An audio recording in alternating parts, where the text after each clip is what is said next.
क्या आप लोगों ने कभी सोचा है कि एक मूवी का छोटा सा प्रॉप असल जिंदगी की इतनी बड़ी रियलिटी बन सकता है? आज के इस विश्लेषण में हम बिल्कुल यही समझेंगे।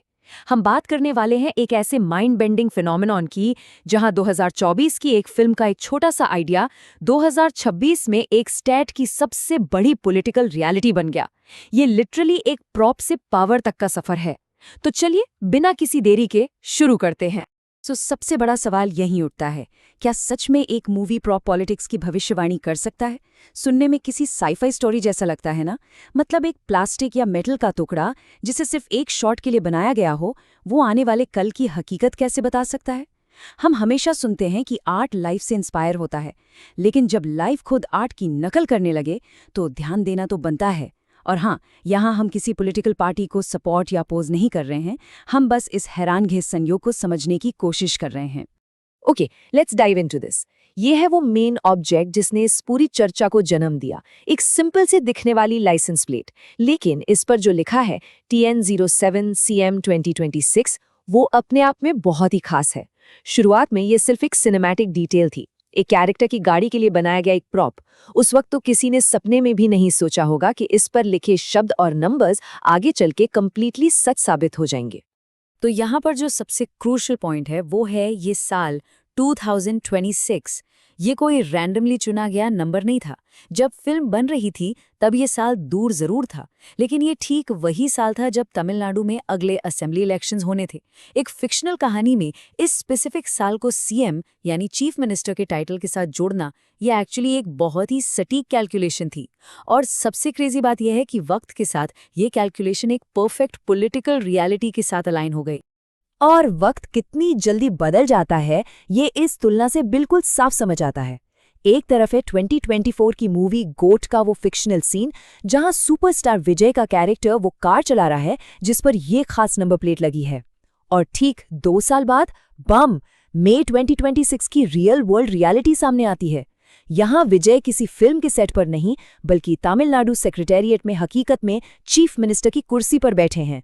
एक तरफ डायरेक्टर का एक्शन बोलना और दूसरी तरफ एक पूरे राज्य का असली प्रशासन संभालना, ये कनेक्शन लिटरली गूज़बम्स देने वाला है। चलिए अब थोड़ा इसके सिनेमैटिक कॉन्टेक्स्ट को समझते हैं कि आखिर इस प्रॉप की शुरुआत हुई कहाँ से थी।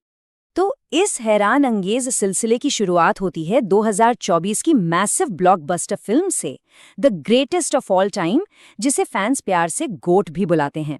इसमें विजय ने एक धमाकेदार डबल रोल निभाया था और युवन शंकर राजा के शानदार म्यूजिक ने तो फिल्म को एक अलग ही लेवल पर पहुंचा दिया था। ये एक high octane grand commercial cinema था। और इसी ग्रैंड स्केल की फिल्म के अंदर एक छोटी सी डिटेल बनकर छुपी हुई थी हमारी ये नंबर प्लेट।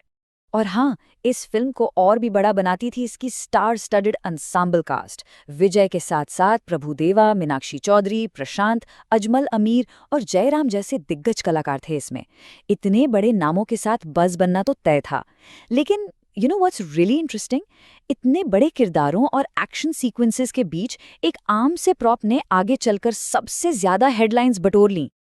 अब आते हैं इस कहानी के सबसे दिलचस्प हिस्से पर, जहां एक सिनेमैटिक विजन हकीकत बन गया। लेट्स मूव फॉरवर्ड और देखते हैं कि ये टाइमलाइन आखिर बिल्ड कैसे हुई। 2024 में गोट थिएटर्स में धूम मचाती है। उसके ठीक बाद आता है 2026, जो पॉलिटिकल उथल-पुथल और असेंबली इलेक्शंस का साल होता है। और फिर मई 2026 की वो हिस्टोरिक सेक्रेटेरिएट मीटिंग सिर्फ 2 साल के अंदर अंदर एक एंटरटेनमेंट पीस सीधे पावर के कॉरिडोर्स तक का रास्ता तय कर लेता है ना माइंड ब्लोइंग। इस बदलाव को समझने के लिए फिल्म के डायरेक्टर वेंकट प्रभु के इन शब्दों को सुनिए। उन्होंने कहा, एक इतिहास रच दिया गया है, एक विचार से लेकर एक विजन और अब इस पल तक। ये शब्द उनके इमोशंस को कितने अच्छे से दर्शाते हैं। जरा सोचिए, जब उन्होंने वो सीन लिखा होगा तो वो बस एक आइडिया था, फिर वो कैमरा के जरिए एक विजन बना और अब वो सचमुच में एक इतिहास बन चुका था। एक फिल्म मेकर के लिए अपने लिखे हुए वर्ड्स को हकीकत में बदलते देखना, ये फीलिंग ही अलग होती है।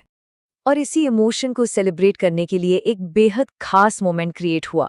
डायरेक्टर्स यूनियन की एक ऑफिशियल विजिट के दौरान वेंकट प्रभु खुद तमिलनाडु सेक्रेटेरिएट गए और उन्होंने चीफ मिनिस्टर विजय को वही ओरिजिनल TN07CM 2026 वाली number plate as a gift present की। उन्होंने इस प्रॉप को गोट फिल्म का वेरी फर्स्ट मैनिफेस्टेशन कहा, यानी उस काल्पनिक दुनिया का वो पहला हिस्सा जो अब 100% रियलिटी बन चुका था। वहां और भी कई दिग्गज लोग थे, जिसमें veteran film maker KS. Ravi Kumar भी शामिल थे। उन्होंने इस पल के बारे में कितनी प्यारी बात कही। उन्होंने कहा, कुछ पल हमेशा के लिए आपके साथ रह जाते हैं। ये उन्हीं में से एक था। सोचिए, अपने चहेते विजय को इतने बड़े रूप में चीफ मिनिस्टर की कुर्सी पर देखना और पूरी यूनियन की तरफ से उन्हें शुभकामनाएं देना। ये डेफिनेटली फिल्म इंडस्ट्री के आपस की रिस्पेक्ट और बॉन्डिंग का एक बहुत बड़ा प्रतीक था। तो अब चलते हैं पब्लिक के पास और सोशल मीडिया के रिएक्शंस पर नजर डालते हैं। जब ऐसी कोई बड़ी घटना हो और वो भी एक सुपरस्टार से जुड़ी हो, तो लोगों का फोकस कैसे शिफ्ट होता है, ये देखना काफी इंटरेस्टिंग है। जब 2024 में फिल्म आई, तब ये नंबर प्लेट सिर्फ एक मजेदार ईस्टर एग थी, फैंस के लिए एक सीटी मारने वाला मोमेंट। लेकिन 2026 में विजय के इस पॉलिटिकल राइज के बाद भाई साहब, इस मूवी डिटेल का पूरा मतलब ही बदल गया। ये सिर्फ एक प्रॉप नहीं रहा, बल्कि इंटरनेट पर एक वायरल सेंसेशन बन गया, जिसे लोग बार बार शेयर करने लगे। और जो बात सबसे ज्यादा हाईलाइट हुई इसमें, वो थी लोगों की क्रिएटिविटी। सोशल मीडिया पर लोगों ने इस प्लेट को 2026 असेंबली इलेक्शंस का एक आश्चर्यजनक इशारा मानना शुरू कर दिया। हर तरफ ये मीम्स और जोक्स चलने लगे कि डायरेक्टर वेंकट प्रभु सिर्फ एक फिल्ममेकर नहीं है, बल्कि वो फ्यूचर भी प्रिडिक्ट कर सकते हैं। हा, ये सच में एक परफेक्ट कॉम्बिनेशन था। थोड़ा ह्यूमर, थोड़ा हैरात, जहां फैंस अपने स्टार की रियल लाइफ सक्सेस को एक सिनेमैटिक लेंस से सेलिब्रेट कर रहे थे। इस पूरे विश्लेषण के अंत में हमारे सामने एक बहुत ही गहरा सवाल आता है। जब सिनेमा और रियलिटी के बीच की लाइन इस तरह धुंधली हो जाए, तो क्या माना जाए? क्या कला हमारी जिंदगी को दर्शाती है, या फिर जिंदगी खुद कला की नकल करने लगती है? गोट का ये छोटा सा प्रॉप आज राजनीति के सबसे शक्तिशाली कमरों में से एक में रखा है। ये ऐसी चीज है जो सच में हमें सोचने पर मजबूर कर देती है कि लाइफ कितनी अनप्रिडिक्टेबल हो सकती है। आप इस बारे में क्या सोचते हैं? इस माइंड बेंडिंग सफर में हमारे साथ जुड़े रहने के लिए बहुत बहुत शुक्रिया।